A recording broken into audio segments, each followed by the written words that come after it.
the Kivu region in Congo. Flowers are dropped from an airplane over Kindu, where 13 Italian airmen were brutally murdered in November 1961. Colonel Pacassa was named as the main person responsible. That name has recently returned to the headlines, reminding many Italians of the tragedy from 2 years ago. Do you remember what happened in Kindu on November 16, 1961? Here's how Sergio Zavoli, a correspondent for Italian radio and television, managed to document what happened in a raw and quick report. Some historical events are extremely obscure, dark. Sometimes they are shamefully forgotten. Not by historians, of course, we're not saying that. They are forgotten by the collective memory, which is much worse, because there's no point in doing educational work, even the kind we do on Inside History. If no one remembers, if no one passes it on, and if no one learns from the past, what's the point in wanting to tell history? If what we say just slips people's minds, if no one stops to think, reflect, or learn, it's something that we educators sometimes ask ourselves. Does it make sense? If I talk to you about massacres, you might clearly think of Sant'Anna di Stasima, of Marzabotto, the classic massacres from the wartime period. When I mention massacres, you instantly recall the Bologna Massacre, Piazza Fontana Massacre, and those from the so-called Years of Lead. But if I say the Kindu Massacre or slaughter, how many of you know what I'm talking about? How many know the story of the Kindu Massacre? How many know where Kindu is and what happened there in November 1961? Okay, I imagine there are several of you with a raised eyebrow and a few with their finger up to say, yes, I know it. This isn't a television quiz. We're doing historical education, so let's talk about this Kindu Massacre. In this small party-ready house, the tragedy's first act unfolded. Now Major Daud is speaking. There were 24 of us, 13 Italians, 10 men, mine, and God. At 4:15 post-Meridium, 80 Congolese arrived. We locked ourselves in and quickly got our identity documents before they broke down the door. No one had weapons except one officer. Everyone was beaten, and I was pinned to the wall with a bayonet at my throat. An Italian, I think. The doctor escaped through the window, ending the tragedy for him immediately. Here was the dining table. At 4:30 post-Meridium, another 300 Congolese arrived. Colonel Pacassa was there too. They're not Tshombi's spies, I said, and I pointed to the uniforms, the insignia, the United Nations badge, the identity cards. They struck with the butt of the rifle.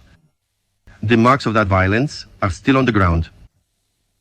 At 4:50 p.m., they took them away, but... To talk about it, we have to go far back in time. Kindu is in Congo, what for a long time was called Zaire. It's in the heart of what is known as Black Africa. It's a small town, and in 1961, it's in the middle of a civil war with very old roots. Congo was, for a long time, a Belgian colony.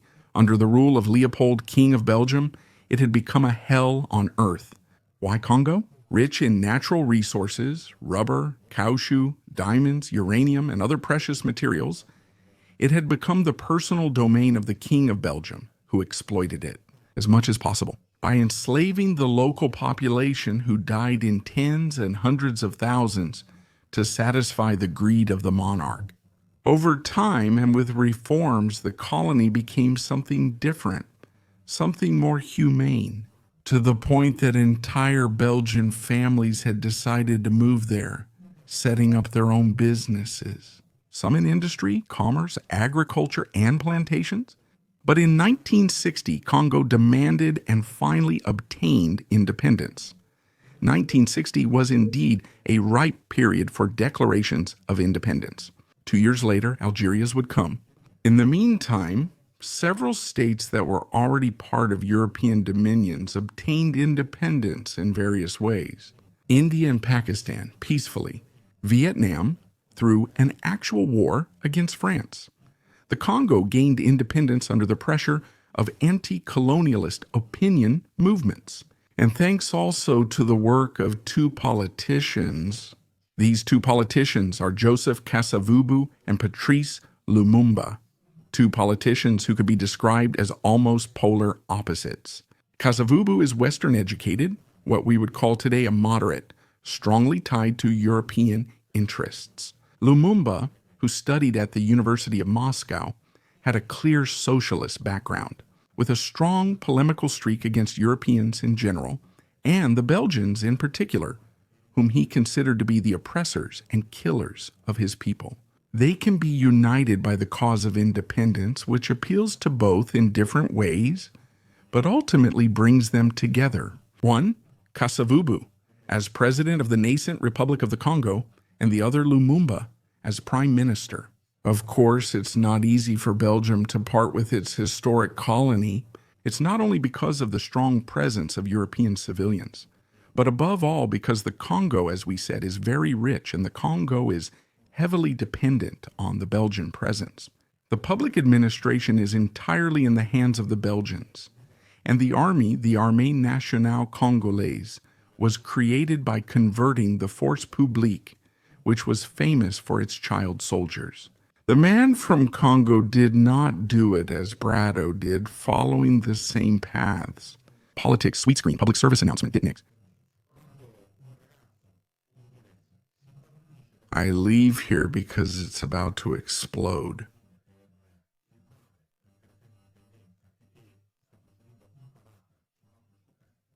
That boy sharpens that saber and runs away screaming, crazy with joy before being arrested and then killed. That is the sign of the many contradictions simmering within Congo, contradictions that explode in the weeks following independence. Because Kasavubu and Lumumba just can't get along. Kasavubu would like to remove Lumumba from power, while Lumumba, for his part, is pushing for all white people to be expelled from the country. At that point, you can really see that the tensions are high. But that's not enough. There's a third leader, an emerging leader. His name is Moise Chambe, and he's from Katanga, meaning he's originally from that region, Katanga, in the south of the country, which is the richest region in terms of mining. Chambe declares the independence of Katanga, but he doesn't do it entirely on his own or spontaneously. He does it because Union Minière, a Belgian multinational that benefits, financially supports him. Katanga controls the mining region because in Katanga they extract diamonds and uranium, which are very valuable resources. The rest of Congo moves against the secession of Katanga, but within a few weeks it splits in two. Why? Why? The new head of the army, Joseph Désiré Mobutu, the future Mobutu Sese Seko, with a bloodless coup, takes control of the situation. He keeps Kasavubu as president, but essentially without any power. He arrests Lumumba. Lumumba's deputy is Gizenga. He then begins another secession in the east, making Stanleyville the capital. When Lumumba tries to escape to Stanleyville, he is recaptured, thrown into Katanga, and there killed, along with two of his ministers, by the Katangese gendarmes. The civil war is so intense, so violent, that it draws the United Nations to the area, which sends a contingent that will eventually number almost 20,000 men. That's significant, given the Congolese National Army has around 19,000 men, and that a good portion of the African National Congress switched to Gizenga when he declared independence. Congo is a mess, to put it plainly. It's a mess. So much so that the United Nations Secretary General, Dag Hammarskjöld, is also called to the area. Also because Chamba, with all the money he gets from selling diamonds and the support of Union Minière, has hired European and South African mercenaries. They come to the area to fight as contractors, and they are extremely fierce and efficient. Dag Hammarskjöld tries to make peace, but he doesn't succeed, also because someone brings down his plane. Of course, the findings of the Commission of Inquiry into Dag Hammarskjöld's air tragedy have never reached a definitive conclusion. That proves it wasn't a malfunction rather than a pilot error. The fact remains that his plane crashes in the jungle, killing everyone on board. But the suspicion that the aircraft was sabotaged or shot down from the ground is still being considered today. In this context, a context of enormous confusion, there are two Italian planes, two Fairchild C-119S from the 46th Air Brigade. They have an Italian crew, 13 officers and airmen, and they are tasked with bringing supplies to the small Malaysian garrison located at Chombe Kindu in the heart of the Congo. Under the nominal control of the rebel troops from Stanleyville, those of Gizenga, these are not simple missions. Also because the only air force in the area, a combat air force, is that of Katanga, even though it doesn't actually carry out bombing raids too far from its own bases.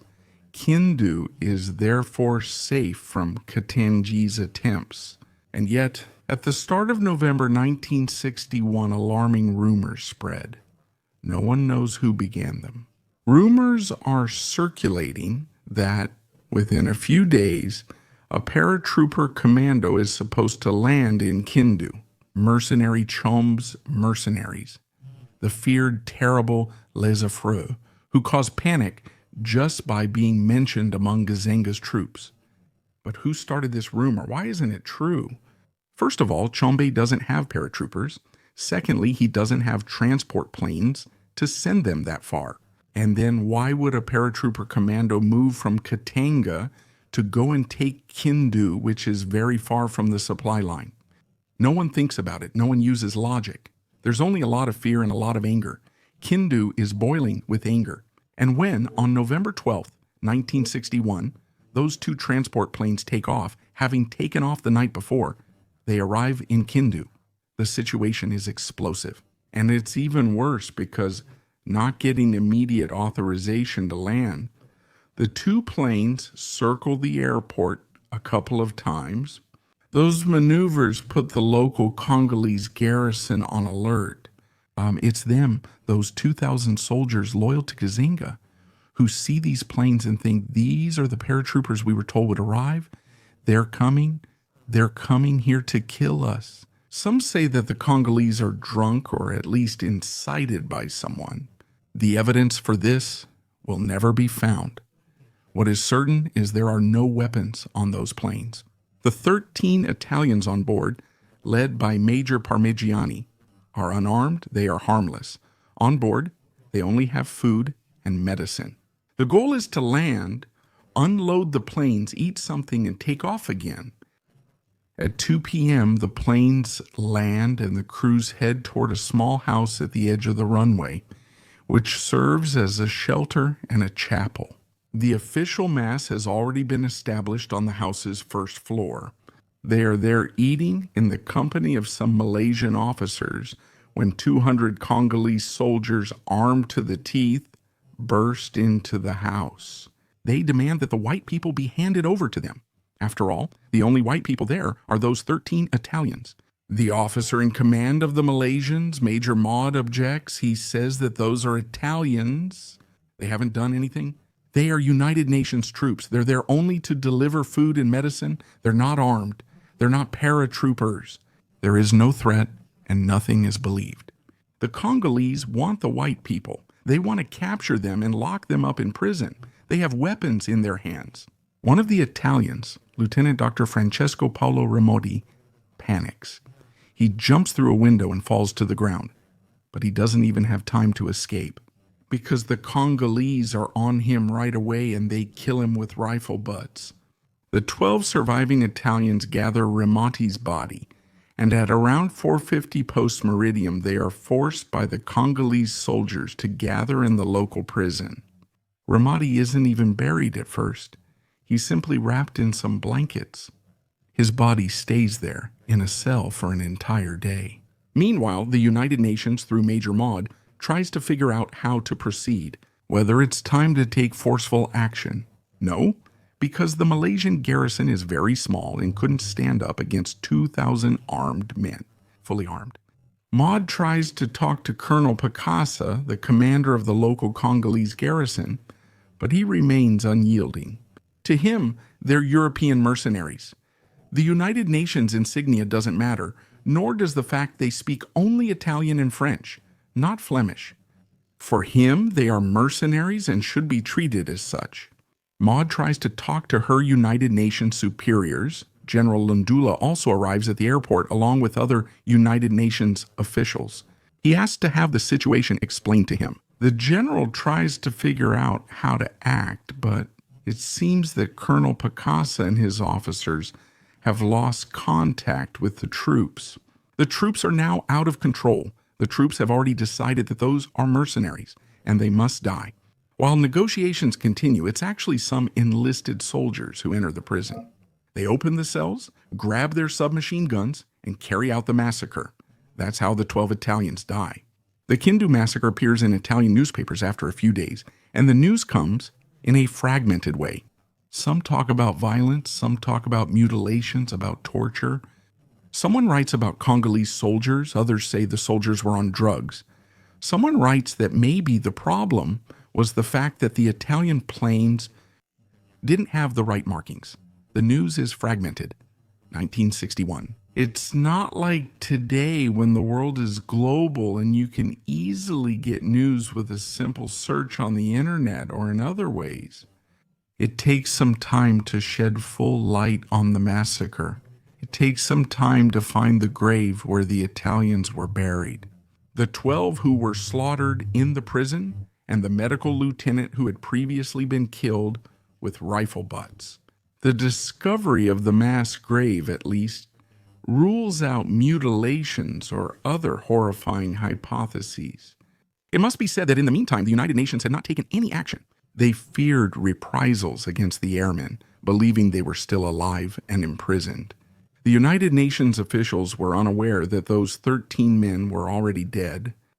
It would be the prison guard who had also taken care of the burial, who would inform the families of the temporary burial of the bodies to prevent them from being the subject of macabre post-mortem rituals. The caretaker had contacted 2 Italians who were in Kindu, and they then got in touch with the Red Cross. It would take a full 3 months before the United Nations could return to Kindu to recover the bodies of the Italians, exhume the remains, and send them to Italy. A very long period, a period during which fighting would continue in Congo. It will take quite some time before there is a real ceasefire, before Gizenga surrenders, before Shambe flees abroad. It will take a long time. Until then, however, people will continue to talk about an inexplicable massacre. Even today, we wonder why the Italians paid the price in Kindu and what interests were at stake. Why accuse them of being Belgian paratroopers in the pay of Shambe? We still don't have a full answer. There are only a few theories, one being that the Italians were ultimately a nuisance, like the other United Nations troops, with the difference that while the other troops came from former colonial countries and therefore had at least a minimum of sensitivity towards Congo, the Italians were white, European. They weren't Eritrean, they weren't Ethiopian, they weren't Malian, they weren't Malaysian. So they were expendable in a game much bigger than themselves. This is what still hurts today, especially about the Kindu Massacre. That soldiers there, unarmed on peacekeeping missions, had only come to bring relief to the population. To bring food, water, and medicine, they had to pay with their lives the price of such a tragic and painful civil war, a civil war that would then drag on for a long time. Consider the Simba Rebellion, Mobutu's final coup, and the 2 uprisings. The 1966 one by the Katangese and the 1967 mercenary event, which we discussed in another video. These are the great tragedies that sometimes make us forget everything that happened. Why is it that, as the anniversary of the Kindu Massacre approaches, no one seems to remember it anymore? Maybe it means that beyond the emotion felt by the public in those days, beyond the outrage, beyond everything that was experienced in the immediate aftermath. So maybe we've lost our memory, maybe we've also lost a bit of our humanity, and we've definitely lost a lot of the practical sense of history and its importance in our daily civic education. Do you remember what happened in Kindu on November 16, 1961? Here is how Sergio Zavoli, a correspondent for Italian radio television, managed to document what happened in a raw and quick report. Here, in this little villa that looks ready to host a party. The tragedy's first act happened here. Now Major Daud is speaking. There were 24 of us, 13 Italians, 10 of my men and myself. Some were on the veranda, the others inside. This window was open. One of us will try to escape through here. At 4:15 post-meridium, 80 Congolese arrived. We locked ourselves in, quickly grabbed our IDs, but they broke down the door. Only one of my officers had a weapon. Everyone was beaten, and I was held against the wall with a bayonet at my throat. An Italian, I believe. The doctor escaped through the window, and his ordeal ended immediately. Here was the dining table. At 4:30 p.m., another 300 Congolese arrived. Colonel Pakase was there too. "I'm not a spy for Tshombe," I said, showing the uniforms, insignias, United Nations badge, and identification cards. They struck with the butt of the rifle. The marks of that violence are still on the ground. At 4:50 p.m., they were taken away.